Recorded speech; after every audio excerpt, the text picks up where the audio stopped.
Israel নিয়ে মহানবী সাল্লাল্লাহু আলাইহি ওয়াসাল্লামের ১৫টি ভয়ঙ্কর ভবিষ্যৎবাণী, আর কোরআনে তাদের শেষ পরিণতি নিয়ে ঠিক কি বলা আছে। আজকের ফিলিস্তিনের দিকে তাকালে আমরা কি দেখি? চারদিকে বোমার শব্দ, মানুষের বুক ফাটা কান্না, আর ইসরায়েলের পাহাড় সমান অহংকার। আপনি কি ভাবছেন এসব শুধুই আজকের যুগের রাজনীতি আর ক্ষমতার লড়াই?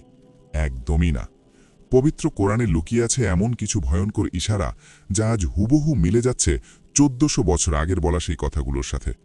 আজ আমরা আপনাদের জানাবো ইসরায়েলকে নিয়ে মহানবী সাল্লাল্লাহু আলাইহি ওয়াসাল্লামের বলা সেই ১৫টি ভয়ঙ্কর ভবিষ্যৎবাণী, তাদের এই আকাশ ছোঁয়া অহংকার, আর ঠিক তারপরেই কোরআনে বলা তাদের চিরস্থায়ী ধ্বংসের এক লোমহর্ষক ইতিহাস। পবিত্র কোরআনের ১৭ নম্বর সূরা, যার নাম সূরা বনী ইসরাইল বা সূরা আল ইসরা। এই সূরার পাতাগুলো উল্টালে আমরা অবাক করা কিছু ভবিষ্যৎবাণী দেখতে পাই। মহান আল্লাহ তাআলা সেখানে ইহুদি জাতি বা বনী ইসরায়েলের উত্থান আর পতনের পুরো ছবিটা এমনভাবে এঁকে দিয়েছেন যেন মনে হয় কোরআন আমাদের আজকের খবরের কাগজ পড়ে শোনাচ্ছে। আল্লাহ তাআলা কোরআনে খুব পরিষ্কার করে বলেছেন, বনী ইসরায়েল এই পৃথিবীতে দুইবার খুব বড় রকমের ফাসাদ বা অশান্তি তৈরি করবে। তারা ক্ষমতার একদম চূড়ায় উঠবে, অহংকারে অন্ধ হয়ে যাবে। কিন্তু তাদের এই অহংকার কিভাবে ভাঙবে, কিভাবে তাদের পতন হবে? প্রথম ভবিষ্যৎবাণীটি লুকিয়ে আছে কোরআনের সূরা বনী ইসরাইলের ১০৪ নম্বর আয়াতে। আল্লাহ রাব্বুল আলামিন বলেছেন, তারপর যখন আখিরাতের ওয়াদা পূরণের সময় আসবে, তখন আমি তোমাদের সবাইকে, বনী ইসরায়েলকে, পৃথিবীর নানা প্রান্ত থেকে এক জায়গায় জড়ো করব। একটু মন দিয়ে ভেবে দেখুন তো, প্রায় ২০০০ বছর ধরে ইহুদি জাতি সারা পৃথিবীতে ছড়িয়ে ছিটিয়েছিল। তাদের নিজেদের কোনো দেশ ছিল না, মাটি ছিল না। কেউ কি কখনো স্বপ্নেও ভেবেছিল হাজার হাজার বছর ধরে ছন্ন ছাড়া একটা জাতি হঠাৎ করে ঠিক ওই জেরুজালেমেই এসে আবার জড়ো হবে? মহানবী সাল্লাল্লাহু আলাইহি ওয়াসাল্লাম এবং কোরআনের এই ভবিষ্যৎবাণী আজ ১০০% সত্যি। আজ তারা দুনিয়ার নানা প্রান্ত থেকে ফিলিস্তিনের বুকে এসে জড়ো হয়েছে। তারা ভাবছে এটা তাদের জয়, কিন্তু তারা বোকা। তারা জানে না তাদের এই এক হওয়া আসলে কোনো বিজয়ের জন্য নয়, বরং কোরআনে বলা সেই চূড়ান্ত ধ্বংসের মুখোমুখি হওয়ার জন্যই তাদের এক জায়গায় আনা হয়েছে। দ্বিতীয় ভবিষ্যৎবাণী হল তাদের অহংকার এবং পৃথিবীতে বড় ধরনের অশান্তি তৈরি করা। সূরা আল ইসরার ৪ নম্বর আয়াতে আল্লাহ বলেছেন, আমি কিতাবে বনী ইসরায়েলকে জানিয়ে দিয়েছি যে তোমরা পৃথিবীতে দুইবার চরম অশান্তি সৃষ্টি করবে এবং তোমরা অনেক বেশি অহংকারী হয়ে উঠবে। ইতিহাস সাক্ষী, তারা প্রথমবার সীমা পার করেছিল যখন তারা আল্লাহর নবীদের অন্যায়ভাবে হত্যা করেছিল। তখন আল্লাহ তাদের উপর ব্যাবিলনের এক নিষ্ঠুর রাজাকে চাপিয়ে দিয়েছিলেন, যে তাদের চরম শাস্তি দিয়ে দেশ ছাড়া করেছিল। এরপর দীর্ঘ সময় কেটে গেছে। আজ আমরা দেখছি তাদের দ্বিতীয়বার মাথা তুলে দাঁড়ানো। বর্তমান বিশ্বে অস্ত্র, প্রযুক্তি আর টাকার গরমে তারা আজ পুরোপুরি অন্ধ। তারা ভাবছে তাদের কেউ হারাতে পারবে না। ঠিক যেমনটি কোরআন বলেছিল, তোমরা অত্যন্ত অহংকারী হয়ে উঠবে। আর মনে রাখবেন, এই অহংকারই হলো তাদের ধ্বংসের সবচেয়ে বড় লক্ষণ। যখন বেলুন বেশি ফুলে যায়, তখনই সেটা ফাটে। মহানবী সাল্লাল্লাহু আলাইহি ওয়াসাল্লামের তৃতীয় ভবিষ্যৎবাণীটি শুনলে আপনার মনে অনেক আশা জাগবে। হযরত আবু উমামা রাদিয়াল্লাহু থেকে জানা যায়, মহানবী সাল্লাল্লাহু আলাইহি ওয়াসাল্লাম বলেছেন, আমার উম্মতের মধ্যে একটা দল সবসময় সত্যের উপর বিজয়ী থাকবে। শত্রুরা তাদের কোনো ক্ষতি করতে পারবে না, তবে তাদের অনেক কষ্ট হবে, অভাব দেখা দেবে। সাহাবীরা অবাক হয়ে জিজ্ঞেস করলেন, ইয়া রাসূলাল্লাহ, এই সাহসী মানুষগুলো কোথায় থাকবে? মহানবী তখন মিষ্টি করে হেসে জবাব দিলেন, তারা থাকবে বাইতুল মুকাদ্দাস বা জেরুজালেম এবং তার আশপাশের এলাকায়। সুবহানাল্লাহ। আজ ফিলিস্তিনের দিকে তাকান।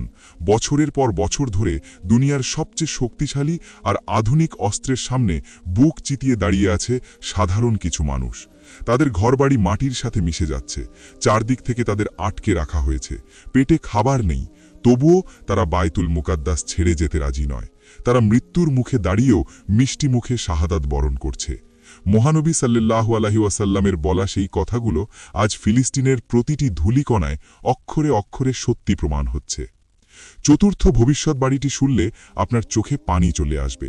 সাহি মুসলিমের একটি হাদিসে মহানবী সাল্লাল্লাহু আলাইহি ওয়াসাল্লাম বলেছেন, খুব তাড়াতাড়ি এমন এক সময় আসবে যখন ইরাকের মানুষদের কাছে খাবার আর টাকা পাঠানো বন্ধ করে দেওয়া হবে। এরপর তিনি আবার বললেন, খুব তাড়াতাড়ি সিরিয়া বা শাম বা বর্তমান ফিলিস্তিন এলাকাবাসীদের কাছেও খাবার আর টাকা পাঠানো বন্ধ করে দেওয়া হবে। সাহাবীরা ভয়ে ভয়ে জিজ্ঞেস করলেন, কারা এমন নিষ্ঠুর কাজ করবে? তিনি বললেন, রোমানরা, মানে আজকের পশ্চিমা শক্তিরা। আজকের খবরগুলো দেখুন, পশ্চিমা বিশ্ব কিভাবে গাজা এবং শাম অঞ্চলের উপর অবরোধ বা নিষেধাজ্ঞা দিয়ে রেখেছে। তাদের খাবার নেই, পানি নেই, ওষুধ নেই। আকাশ থেকে পড়ছে বোমার বৃষ্টি, আর মাটিতে চলছে ক্ষুধার হাহাকার। ছোট ছোট বাচ্চারা এক টুকরো রুটির জন্য কাঁদছে। ১৫০০ বছর আগে মহানবী সাল্লাল্লাহু আলাইহি ওয়াসাল্লামের যে কষ্টের কথা বলে গিয়েছিলেন, আজ তা দিনের আলোর মতো পরিষ্কার। এই অবরোধ আর কষ্ট আসলে কিয়ামতের আগের সেই ভয়ঙ্কর দিনগুলোরই জানান দিচ্ছে। পঞ্চম ভবিষ্যৎবাণীটি মধ্যপ্রাচ্যের সবচেয়ে বড় এবং ভয়ঙ্কর একটি সংকেত। আমাদের প্রিয় মহানবী সাল্লাল্লাহু আলাইহি ওয়াসাল্লাম বলেছেন, কিয়ামত ততক্ষণ পর্যন্ত হবে না যতক্ষণ না ফুরাত নদী শুকিয়ে গিয়ে একটি সোনার পাহাড় বা খনি বের হয়ে আসে। মানুষ সেই সোনা দখলের জন্য এমন যুদ্ধে মেতে উঠবে যে প্রতি ১০০ জনের মধ্যে ৯৯ জনই মারা যাবে, আর সবাই ভাববে হয়তো সেই বেঁচে যাবে আর সোনাটা পাবে। বর্তমানে ইরাক এবং সিরিয়ার বুক চিরে বয়ে যাওয়া এই ফুরাত নদীর পানি খুব দ্রুত শুকিয়ে যাচ্ছে। বড় বড় বৈজ্ঞানিকরা বলছেন, আর কয়েক বছরের মধ্যেই হয়তো এই নদী পুরোপুরি পানি শূন্য হয়ে পড়বে। এই পানি শুকিয়ে যাওয়া মানেই হলো একটি মহাযুদ্ধের প্রস্তুতি। ইসরায়েল এবং বড় বড় পরাশক্তিগুলোর চোখ এখন মধ্যপ্রাচ্যের এই সম্পদের দিকে। যখন সেই সোনার পাহাড় মানুষের সামনে আসবে, তখন শুরু হবে ইতিহাসের সবচেয়ে বড় আর ভয়ঙ্কর রক্তপাত। কোরআনের পাতা আর মহানবী সাল্লাল্লাহু আলাইহি ওয়াসাল্লামের কথাগুলো মিলিয়ে দেখলে একদম পরিষ্কার বোঝা যায় আমরা এখন কোন সময়ের ভেতর দিয়ে যাচ্ছি। বনি ইসরায়েল তাদের দ্বিতীয় উত্থানের একদম শেষ প্রান্তে পৌঁছে গেছে। কিন্তু এরপর কি?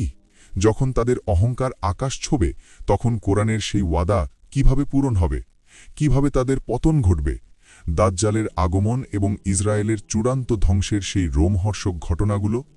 ষষ্ঠ ভবিষ্যৎবাণীটি শুনলে লজ্জায় আর দুঃখে আপনার মাথা নিচু হয়ে যাবে। সুনানে আবু দাউদের একটি হাদিসে মহানবী সাল্লাল্লাহু আলাইহি ওয়াসাল্লাম বলেছেন, খুব তাড়াতাড়ি এমন এক সময় আসবে যখন চারদিক থেকে অন্য জাতিরা তোমাদের ওপর ঝাঁপিয়ে পড়ার জন্য একে অপরকে ডাকবে, ঠিক যেমন ক্ষুধার্ত মানুষরা খাবারের প্লেটের দিকে একে অপরকে ডাকে। সাহাবীরা অবাক হয়ে জিজ্ঞেস করলেন, ইয়া রাসূলাল্লাহ, সেদিন কি আমরা সংখ্যায় খুব কম থাকব? মহানবী সাল্লাল্লাহু আলাইহি ওয়াসাল্লাম খুব আক্ষেপ করে বললেন, না, সেদিন তোমরা সংখ্যায় অনেক বেশি থাকবে, কিন্তু তোমরা হবে বন্যার পানির ওপরে ভাসা ফেনার মতো, যাদের কোনো ওজন নেই। আল্লাহ তোমাদের শত্রুদের মন থেকে তোমাদের ভয় দূর করে দেবেন, আর তোমাদের মনে ওয়াহান ঢুকিয়ে দেবেন। সাহাবীরা জিজ্ঞেস করলেন, ওয়াহান কি? মহানবী সাল্লাল্লাহু আলাইহি ওয়াসাল্লাম বললেন, দুনিয়ার প্রতি অন্ধ ভালোবাসা আর মৃত্যুকে ভয় পাওয়া। আজকের পৃথিবীর দিকে তাকান, বিশ্বে আজ প্রায় ২০০ কোটি মুসলমান, কিন্তু ফিলিস্তিনের এক টুকরো মাটিতে আমাদের ভাই বোনেদের রক্ত ঝরছে, আর আমরা সবাই শুধু চেয়ে চেয়ে দেখছি। আমাদের সংখ্যা আজ সত্যিই সমুদ্রের ফেনার মতো মূল্যহীন হয়ে গেছে, ঠিক যেমনটা মহানবী সাল্লাল্লাহু আলাইহি ওয়াসাল্লাম বলেছিলেন। সপ্তম ভবিষ্যৎবাণীটি বর্তমান ভূরাজনীতির সবচেয়ে বড় সত্যি। হযরত মুয়াজ ইবনে জাব্বাল রাদিয়াল্লাহু থেকে জানা যায়, মহানবী সাল্লাল্লাহু আলাইহি ওয়াসাল্লাম বলেছেন, বাইতুল মুকাদ্দাস বা জেরুজালেম যখন আবাদে ভরে উঠবে, খুব উন্নত হবে, তখন মদিনা বিরান হয়ে যাবে। আর মদিনা যখন বিরান হবে, তখন শুরু হবে মহাযুদ্ধ বা মালহামা। আজ ইসরায়েল জেরুজালেমকে নিজেদের রাজধানী বানানোর জন্য মরিয়া। তারা সেখানে বড় বড় স্থাপনা বানাচ্ছে, আর তাদের সবচেয়ে বড় লক্ষ্য হল মসজিদে আকসা ভেঙে সেখানে তাদের স্বপ্নের থার্ড টেম্পল বা তৃতীয় মন্দির বানানো। এই যে জেরুজালেম আজ এত উন্নত হচ্ছে, এর মানেই হল আমরা সেই মালহামা বা ইতিহাসের সবচেয়ে ভয়ঙ্কর মহাযুদ্ধের একদম দোরগোড়ায় দাঁড়িয়ে আছি। অষ্টম ভবিষ্যৎবাণীটি আমাদের চোখের সামনে ঘটা এক নির্মম বাস্তবতা। মহানবী সাল্লাল্লাহু আলাইহি ওয়াসাল্লাম বলেছিলেন যে আমার উম্মতের ওই দলটি যারা জেরুজালেমে সত্যের ওপর লড়াই করবে, আপন মানুষরাই তাদের ধোঁকা দেবে। যারা তাদের সাহায্য করার কথা ছিল, তারা তাদের একা ফেলে চলে যাবে। কিন্তু মহানবী সাল্লাল্লাহু আলাইহি ওয়াসাল্লাম এও বলে দিয়েছেন যে যারা তাদের সঙ্গ ছেড়ে দেবে, তারা ওই সাহসী দলটির কোনো ক্ষতি করতে পারবে না। আজ দেখুন, চারপাশের এত এত ক্ষমতাশালী দেশগুলো কিভাবে ফিলিস্তিনকে একা ফেলে রেখেছে।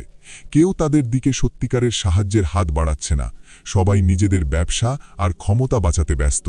কিন্তু ফিলিস্তিনের ওই সাধারণ মানুষগুলো, ওই ছোট ছোট বাচ্চারা কারও পরোয়া করছে না। তারা একা হাতেই বিশ্বের সবচেয়ে শক্তিশালী সেনাদলের চোখে চোখ রেখে লড়াই করে যাচ্ছে। কারণ তাদের সাহায্যকারী দুনিয়ার কোনো রাজা নয়, স্বয়ং আল্লাহ। নবম ভবিষ্যদ্বাণীটি খুব রহস্যময় এবং ভয়ঙ্কর। ইহুদিরা আজও বিশ্বাস করে যে তাদের জন্য একজন মাসিহ বা ত্রাণকর্তা আসবে, যে পুরো পৃথিবীকে শাসন করবে, আর এই জন্য তারা জেরুজালেম দখল করে বিশ্ব শাসনের মঞ্চ তৈরি করছে। কিন্তু আমাদের মহানবী সাল্লাল্লাহু আলাইহি ওয়াসাল্লাম আমাদের সাবধান করে গেছেন। তিনি বলেছেন, শেষ জামানায় যে ভয়ঙ্কর প্রতারক আসবে সে হলো দাজ্জাল।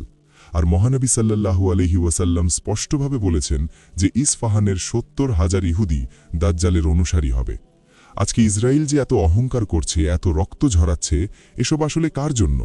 এসবই হলো তাদের সেই ভণ্ড মাসিহ অর্থাৎ দাজ্জালকে পৃথিবীতে স্বাগত জানানোর প্রস্তুতি। তারা মনে করছে তারা জয়ী হবে, কিন্তু তারা জানে না তারা আসলে নিজেদের ধ্বংসকেই ডেকে আনছে। দশম ভবিষ্যদ্বাণীটি হল ঘোর অন্ধকারের মাঝে এক ঝলক ভোরের আলো। যখন চারদিকে শুধু জুলুম আর অবিচার চলবে, ফিলিস্তিনের মাটি যখন রক্তে ভিজে ভারী হয়ে যাবে, ঠিক তখনই আল্লাহ তাআলা মুসলমানদের জন্য একজন সত্যিকারের নেতা পাঠাবেন। মহানবী সাল্লাল্লাহু আলাইহি ওয়াসাল্লাম বলেছেন, পৃথিবী যদি ধ্বংস হওয়ার মাত্র একদিনও বাকি থাকে, তবু আল্লাহ সেই দিনটিকে এত লম্বা করবেন যে আমার বংশের একজনকে তিনি পাঠাবেন।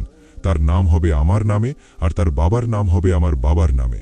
পৃথিবী যেমন জুলুম আর অত্যাচারে ভরে গিয়েছিল, তিনি এসে ঠিক তেমনি ইনসাফ আর ন্যায় বিচার দিয়ে পুরো পৃথিবীকে ভরিয়ে দেবেন। ইমাম মাহদী আসবেন মুসলমানদের এক করতে। তার নেতৃত্বেই মুসলমানরা আবার তাদের হারানো সম্মান ফিরে পাবে, আর এই ফিলিস্তিনের পবিত্র মাটি থেকেই শুরু হবে সেই পরিবর্তনের নতুন সকাল।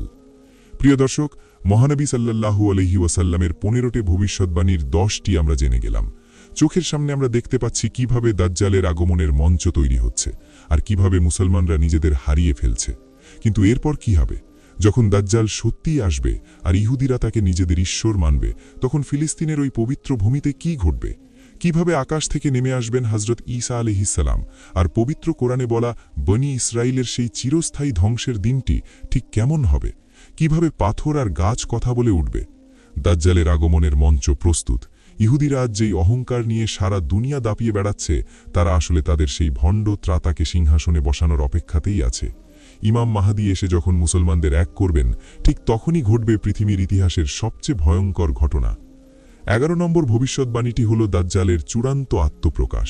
যখন ইমাম মাহদীর নেতৃত্বে মুসলমানরা ঘুরে দাঁড়াতে শুরু করবে, তখন ইহুদিদের সাহায্যে এগিয়ে আসবে দাজ্জাল। মহানবী সাল্লাল্লাহু আলাইহি ওয়াসাল্লাম বলেছেন, হযরত আদম আলাইহিস সালাম থেকে শুরু করে কিয়ামত পর্যন্ত দাজ্জালের চেয়ে বড় আর কোনো ফিতনা বা পরীক্ষা এই পৃথিবীতে আসবে না। দাজ্জাল এসে নিজেকে খোদা বলে দাবি করবে। সে মৃতকে জীবিত করে দেখাবে, আকাশ থেকে বৃষ্টি নামাবে, আর মাটির নিচ থেকে গুপ্তধন বের করে আনবে। তার এই জাদুকরী ক্ষমতা দেখে ইসফাহানের ৭০,০০০ ইহুদি তাকে নিজেদের মাসিহ বা ঈশ্বর হিসেবে মেনে নেবে। ইসরায়েল তখন ভাববে তাদের জয় এবার নিশ্চিত। দাজ্জালের নেতৃত্বে তারা পুরো পৃথিবী দখলের জন্য বের হবে, কিন্তু তারা জানে না তাদের এই চরম অহংকারই তাদের চূড়ান্ত ধ্বংসের কফিন তৈরি করছে। ১২ নম্বর ভবিষ্যদ্বাণীটি হল ঘোর অন্ধকারের বুক চিরে নেমে আসা এক স্বর্গীয় আলো। মুসলমানরা যখন দাজ্জালের বাহিনীর সামনে দিশেহারা হয়ে পড়বে, ঠিক তখন সিরিয়ার দামেস্কের এক মসজিদের সাদা মিনারে ২ জন ফেরেশতার ডানায় ভর করে আকাশ থেকে নেমে আসবেন হযরত ঈসা আলাইহিস সালাম। সুবহানাল্লাহ! মহানবী সাল্লাল্লাহু আলাইহি ওয়াসাল্লাম বলেছেন, তার মাথার চুল থেকে যেন মুক্তোর মতো পানি ঝরতে থাকবে। তার নিঃশ্বাস যতদূর যাবে ততদূর পর্যন্ত কোনো অবিশ্বাসী বা জালিম সেই নিঃশ্বাসের বাতাস লাগামাত্রই মারা যাবে। তিনি এসে ইমাম মাহদীর সাথে যোগ দেবেন। ইহুদিরা যে ঈসা আলাইহিস সালামকে ক্রুশবিদ্ধ করে হত্যার দাবি করত, সেই ঈসা আলাইহিস সালাম স্বয়ং পৃথিবীতে নেমে আসবেন তাদের সেই মিথ্যা দম্ভ চূর্ণ করার জন্য। ১৩ নম্বর ভবিষ্যদ্বাণীটি হল ফিলিস্তিনের মাটির সবচেয়ে বড় বিজয়। হযরত ঈসা আলাইহিস সালামকে দেখে দাজ্জাল এমনভাবে গলতে শুরু করবে যেমন পানিতে লবণ গলে যায়। সে ভয়ে পালাতে থাকবে, কিন্তু ঈসা আলাইহিস সালাম তাকে ধাওয়া করবেন। মহানবী সাল্লাল্লাহু আলাইহি ওয়াসাল্লাম বলেছেন, ঈসা আলাইহিস সালাম দাজ্জালকে বাবি লুদ বা লুদের দরজায় পাকড়াও করবেন এবং তাকে হত্যা করবেন। অবাক করা বিষয় হল, এই লুদ শহরটি আজও ইসরায়েলে ঠিক ওই নামেই আছে। বর্তমান ইসরায়েলের প্রধান আন্তর্জাতিক বিমানবন্দর বেন গুরিয়ান এয়ারপোর্টের ঠিক পাশেই হল এই লুদ শহর। ১৪০০ বছর আগে মহানবী সাল্লাল্লাহু আলাইহি ওয়াসাল্লাম যে জায়গার নাম বলে গিয়েছিলেন, আজ দাজ্জালকে বরণ করে নেওয়ার জন্য ইসরায়েল ঠিক সেখানেই তাদের সবচেয়ে বড় সামরিক ঘাঁটি আর এয়ারপোর্ট বানিয়ে রেখেছে। কিন্তু এখানেই হবে দাজ্জালের শেষ পরিণতি। 14 নম্বর ভবিষ্যৎবাণীটি শুনলে আপনার গায়ের লোম খালা হয়ে যাবে। দাজ্জাল মারা যাওয়ার পর তার অনুসারী ইহুদিরা ভয়ে পালাতে থাকবে। তারা পাহাড়, পাথর আর গাছের পেছনে লুকিয়ে পড়বে। মহানবী সাল্লাল্লাহু আলাইহি ওয়াসাল্লাম বলেছেন, ততদিন পর্যন্ত কিয়ামত হবে না যতদিন না মুসলমানরা ইহুদিদের সাথে যুদ্ধ করবে। মুসলমানরা তাদের হত্যা করবে। তারা যখন পাথর আর গাছের পেছনে লুকাবে, তখন আল্লাহ পাথর আর গাছের জবান খুলে দেবেন। পাথর আর গাছ কথা বলে উঠবে আর বলবে, হে মুসলিম, হে আল্লাহর বান্দা, আমার পেছনে একজন ইহুদি লুকিয়ে আছে, আসো এবং তাকে হত্যা করো। তবে একটিমাত্র গাছ এই কথা বলবে না। মহানবী সাল্লাল্লাহু আলাইহি ওয়াসাল্লাম বলেছেন, সেই গাছের নাম হল গারকাদ গাছ, কারণ এটি ইহুদিদের গাছ। প্রিয় দর্শক, জানলে অবাক হবেন, আজকে ইসরায়েল সরকার ফিলিস্তিনের বুক জুড়ে লাখ লাখ এই গারকাদ গাছ লাগাচ্ছে। তারা হয়তো প্রকাশ্যে মানে না, কিন্তু ভেতরে ভেতরে তারা ঠিকই মহানবী সাল্লাল্লাহু আলাইহি ওয়াসাল্লামের ভবিষ্যৎবাণী বিশ্বাস করে। তারা বাঁচার জন্য সেই গাছই লাগাচ্ছে যা তাদের শেষ দিনে আশ্রয় দেবে। কিন্তু আল্লাহর ফয়সালা থেকে তাদের কেউ বাঁচাতে পারবে না। 15 নম্বর এবং শেষ ভবিষ্যৎবাণীটি হল আল্লাহ তাআলার সেই অমোঘ ওয়াদা, যা সূরা বনী ইসরাইলের 7 নম্বর আয়াতে বলা আছে। আল্লাহ বলেছেন, তারপর যখন দ্বিতীয় এবং চূড়ান্ত ওয়াদার সময় আসবে, তখন আমি আমার এমন বান্দাদের পাঠাবো যারা তোমাদের মুখমণ্ডল কালিমা লিপ্ত করে দেবে, অপমানিত করবে, আর তারা মসজিদে বা আকসায় ঠিক সেভাবেই প্রবেশ করবে যেভাবে তারা প্রথমবার প্রবেশ করেছিল, আর তারা যা কিছুর ওপর জয়ী হবে তা পুরোপুরি ধ্বংস করে দেবে। এই আয়াতটি হল বনী ইসরায়েলের অহংকারের কফিনের শেষ পেরেক। তাদের এই আকাশচুম্বী দালান কোঠা, এই লোহার গম্বুজ, এই সামরিক অহংকার, সব কিছু সেদিন মাটির সাথে মিশে যাবে। ফিলিস্তিনের মাটি চিরতরে মুক্ত হবে। সারা পৃথিবীতে ইসলামের ইনসাফ কায়েম হবে। আর এটাই হল কোরআনের সেই চূড়ান্ত ফয়সালা। প্রিয় দর্শক, আজ যখন আমরা খবরের চ্যানেল খুলি কিংবা মোবাইলের স্ক্রিনে তাকাই, তখন কি দেখি আমরা? ফিলিস্তিনের ওই ছোট্ট ছোট্ট নিষ্পাপ শিশুগুলো, যাদের এই বয়সে মাঠে খেলার কথা ছিল, মায়ের বুকে মাথা রেখে ঘুমানোর কথা ছিল, আজ তাদের ছিন্ন ভিন্ন রক্তমাখা দেহগুলো পড়ে আছে শক্ত কংক্রিটের নিচে। বাবারা আজ নিজের হাতে তাদের কলিজার টুকরা সন্তানদের কাফন পরাচ্ছে। বোমার আওয়াজে ওদের কান্নার শব্দগুলো কোথায় যেন হারিয়ে যাচ্ছে। ওদের কি অপরাধ ছিল? শুধু কি এই অপরাধ যে তারা লা ইলাহা ইল্লাল্লাহ বলেছিল? তারা তাদের নিজেদের মাটি কামড়ে পড়ে থাকতে চেয়েছিল? আমরা হয়তো অনেকেই আজ হতাশ হয়ে পড়ি। আমরা ভাবি, আল্লাহ কি ওদের কান্না শুনছেন না? আল্লাহ কি ওই জালিমদের দেখছেন না? না, আমার ভাই ও বোনেরা, একটুও হতাশ হবেন না, একটুও নিরাশ হবেন না। আল্লাহ সব কিছু দেখছেন। ওই প্রতিটি শিশুর ঝরে পড়া রক্তের ফোঁটা, প্রতিটি মায়ের হাহাকার, কোনো কিছুই বৃথা যাবে না। রাতের অন্ধকার যখন সবচেয়ে বেশি গভীর হয়, তখন বুঝতে হবে ভোর একদম কাছাকাছি।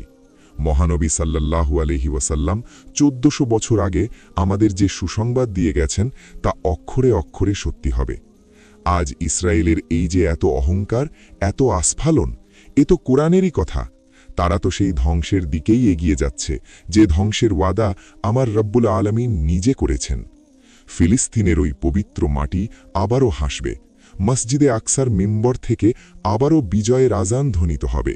সেই দিনটা খুব বেশি দূরে নয়, হয়তো আমাদের চোখের সামনেই সেই ভোর আসবে। শুধু আমাদের কাজ হল শেষ নিঃশ্বাস পর্যন্ত ওই মজলুম ভাইবোনদের পাশে থাকা, তাদের জন্য 2 হাত তুলে আল্লাহর কাছে একটু চোখের পানি ফেলা। আল্লাহ যেন ফিলিস্তিনের প্রতিটি শহীদকে জান্নাতের সর্বোচ্চ মাকাম দান করেন, আর আমাদের সেই বিজয়ের দিনটি দেখার তৌফিক দেন। আমিন ইয়া রাব্বাল আলামিন।